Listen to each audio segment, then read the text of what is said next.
पीछे हो जाओ थोड़े।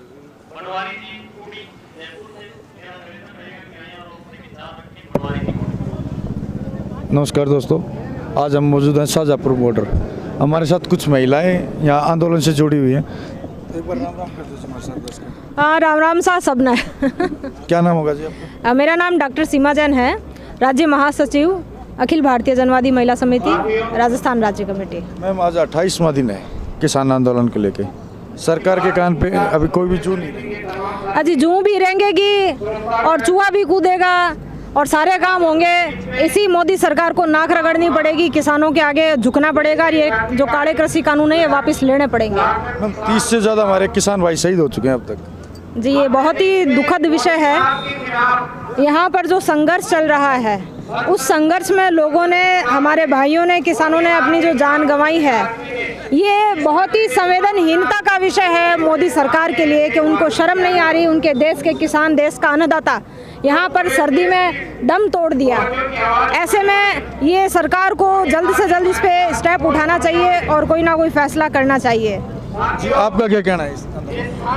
हमारा यही कहना है कि जब तक किसानों की तीनों मांगें नहीं मानी जाएगी तब तक किसान यही डटे रहेंगे और अखिल भारतीय जनवादी महिला समिति भी पूरे तन मन धन से समर्थन करेगी और जब भी जरूरत पड़ेगी जेली गंडा से लेकर सड़कों पर उतरेगी और सरकार को झुका कर ही रहेगी। हम कौन सी जगह से आए हैं आप लोग? सिक्कर से। कितने दिन से हैं इस आंदोलन में? 3 दिन से। 3 दिन से। और कब तक रहेंगे आप?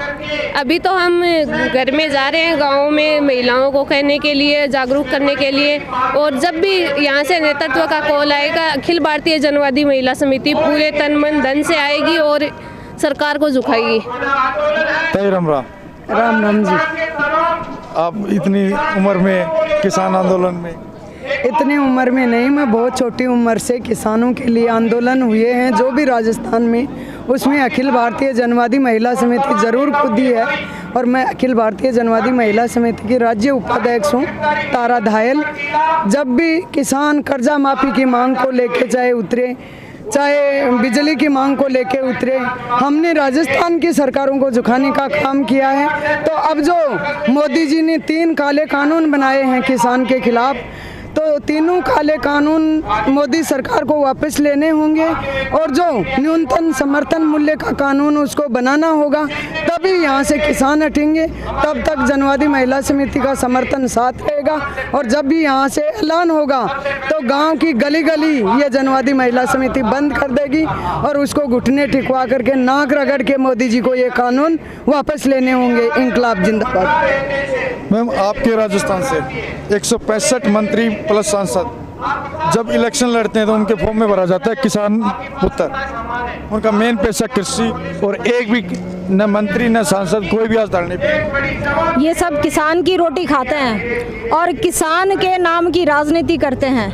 आप देखिए कि जो राजस्थान क्यों, आप पूरे भारत को ही देखिए, कृषि प्रधान देश है और ऐसे में इनको पता है कि जो बहुत बड़ा तबका है वो किसानी से ही आता है। तो अपने आप को, चाहे उनके बड़े बड़े खेत हो, खेत खलियान, खूब बड़ी अनाप शनाप प्रॉपर्टी हो, लेकिन वो अपने आप को किसान पुत्र दिखाकर और एक भावनात्मक रूप से उनको उनका इमोशनल अत्याचार किया, बिल्कुल इमोशनल अत्याचार, और अपने ज़्यादा से ज़्यादा वोट बटोरे जाते हैं। तो ये कंगना रनौत बॉलीवुड अभिनेत्री, एक लेडीज होते हुए लेडीज के खिलाफ उसकी टिप्पणी आई थी। ये बेहद शर्मिंदगी की बात है।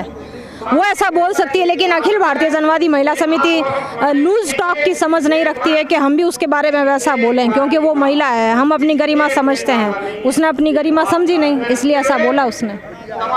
कल एक पूर्व वो सांसद हैं बीजेपी से, उनका बयान है कि जितनी भी भीड़ है जो किसान आंदोलन में बैठी है, न तो एक किसान है और इनको फंडिंग चाइना प्लस पाकिस्तान से हो रही है। इनको खुद को फंडिंग कहाँ से होती है, ये इनसे कोई पूछने वाला है?